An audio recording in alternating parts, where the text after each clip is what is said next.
little dusty to this week's video.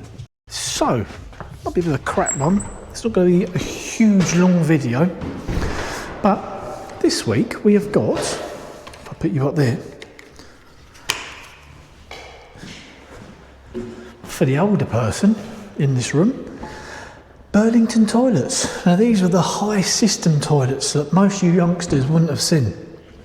So they're nice little low level toilets. These things sat up high. I'll put a picture to show you. So these are sort of late 1800s, 1900s. They were sort of a Victorian or Edwardian inspired toilet system. And these are really good. They're probably the best ones I've seen since I've been doing this. I've done loads of these.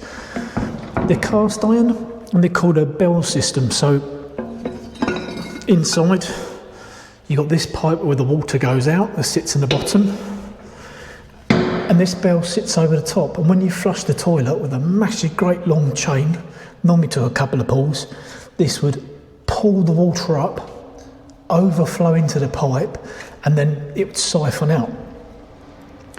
Brilliant things. Sometimes you needed to give them a good few pulls, but amazing. So these are come from my customer's manor house just up the road, and he's actually going to put them back to use as well, and they are good. Normally I see these and people have to either weld them or get them, put some filler in them to stop where the rotty holes are, but no, these are good. And we're blasting only because he's going to lacquer these. He wants to keep the original cast iron look. So I've got the lids, everything over here, and I've got to be careful because there's two types. This is what they call a medium and this is called a light. And you can basically see it's the volume of water that they held. They are in reproduction now. Some people will like put these back in houses, and they do have, which I've got some actually. They have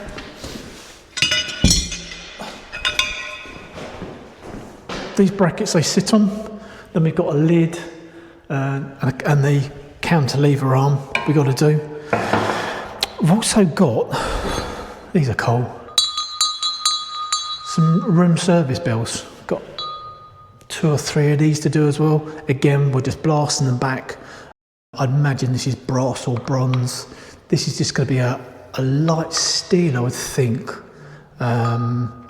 It's just a complete cord spring. He's got a few of those he's making back in the house. So I'm going to set the camera up and let's have a little go, see how these come out.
Well, that's that done. So 3 things while I remember. Sorry that was a bit short. I did say it was going to be a crap one, didn't it? The camera seemed to have gone down the pan and turned off, and I did some really nice close-up shots of the brass bells and everything, and you didn't see it. Second thing, sorry to the mystery customer that's rung 11 times while I was blasting.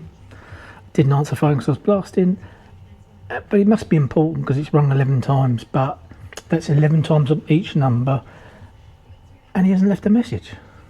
But hey, and well done to Brendan. Brendan at the weekend was racing at Cadwell in the Pre-66 in the CA Restoration Hillman Imp, and got first in class in both races. Right, let's go and have a quick look. So, God, there I went through some tear-offs. When you go into the actual toilet bit, it comes back on you. And like I showed you, I don't know if I've put it in the thing, but that was it. So that's as good as you see. But nice, really nice build. We got inside. That's where it was hard because obviously it all comes back on you, and you can see there all the layers where the rots over the years have eaten away. But as I say, they are probably the best ones I've seen in a long time. Excuse me. Most of the time, there's always holes rotted through. So these are pretty good. These can go again easily. And this is the little setup here. So when you pull the chain of flusher loo, that's the plunger that gets pulled up. And these bells, oh, that was nearly an outtake. These bells are gorgeous. I don't know if they're all the same. I might make myself a little tune up in a minute. So there we go. Just a short little video, but thought I'd just show you something different that we've got going in. So, Jim, if they like this and keep coming back, what should they do? Like and subscribe, ring the bell. Exactly. So please share, like, subscribe. We're nearly up to 1,000. Competition time, as soon as we hit 1,000, there's going to be a couple of competitions, hoodies and probably a go-kart. So next video, I'm probably going to show you a little video, another little short one, just on a Jag bonnet, but it looks like it's been in a fire, but just to show you how we can actually make it look pretty. So please subscribe, you'll see that coming up, and we'll catch you on the next one. I'm taking it slow.